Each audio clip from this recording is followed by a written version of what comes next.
आजभोलि चाहिँ खोइ कुनि किन हो मेरो भिडियोजहरूमा चाहिँ भ्युज लाइक्सहरू नै जाँदैन नि त। अनि म चाहिँ कस्तो डिसअपोइन्टेड हुन्छु नि त। अनि बेला बेला लाग्छ क्या, अनि अब चाहिँ भिडियो बनाउनु पनि छोडिदिन्छु जस्तो लाग्छ नि त। तर होइन, मेरो भिडियोहरू चाहिँ कतिले हेरेर चाहिँ कतिजना चाहिँ मोटिभेट हुँदो रहेछन् क्या। अनि मलाई चाहिँ होइन मेसेज गरिरहेको हुन्छ नि त टिकटकतिर, मलाई तपाईँको भिडियो कस्तो राम्रो लाग्छ, तपाईँको भिडियोहरू हेरेर मैले पनि मिनी भ्लग स्टार्ट गरेको छु भनेर मेसेज गर्छ क्या। अनि मलाई कति धेरै खुसी लाग्छ क्या होइन। अब लाइक्स भ्युज भने त टिकटकको होइन, अब टिकटकले भाइरल गरिदियो भने भाइरल भयो, नत्र भने त हुँदैन नि त। अनि तर भए पनि होइन, कति ठाउँमा चाहिँ पुग्दो रहेछ कि नि, राम्रै ठाउँमा पुग्दो रहेछ भन्ने लाग्छ कि मलाई। अनि उनीहरू पनि कति धेरै मोटिभेट भइरहेको हुँदो रहेछ क्या। अनि मलाई चाहिँ मेसेज गरिरहेको हुन्छ, अनि बाटोतिर पनि होइन, अनि कोले चिनिरहेको हुँदो रहेछ नि त, देखिरहेको हुँदैछ, अनि बोलाउँछ क्या। अनि मलाई खुसी लाग्छ क्या, जे जस्तो भए पनि होइन। अनि त्यही भएर पनि फेरि उहाँहरूले त्यस्तो मेसेज गरेको देख्दाखेरि फेरि होइन, मैले त बनाउनु पर्ने रहेछ भिडियो, जे जस्तो भए पनि भन्ने लाग्छ कि मलाई।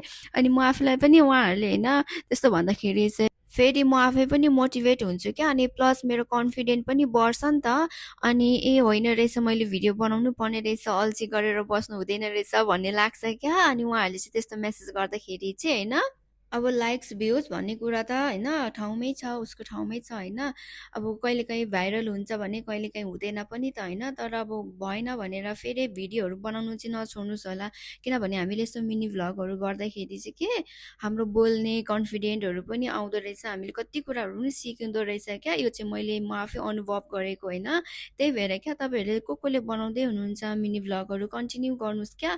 म जस्तो बिचमा फेरि नछोड्नु, किनभने हामीले बिचमा छोड्यो भने लास्टै अल्छी लाग्दो रहेछ क्या फेरि सुरु गर्नलाई। अनि त्यही भएर बरु होइन, हप्तामा 2टा 3टा नहाले पनि एउटा हाल्ने कोसिस गर्नुहोस् क्या। फेरि होइन ए मेरो भिडियोहरूमा चाहिँ लाइक्स नै जाँदैन, भ्युज नै जाँदैन भनेर चाहिँ बिचमा चाहिँ भिडियो बनाउनु छोड्ने काम चाहिँ नगर्नुहोस् होला होइन। किनभने कन्टिन्यू गर्दै जानुपर्छ क्या, बिस्तारै राम्रो हुँदै जान्छ नि त।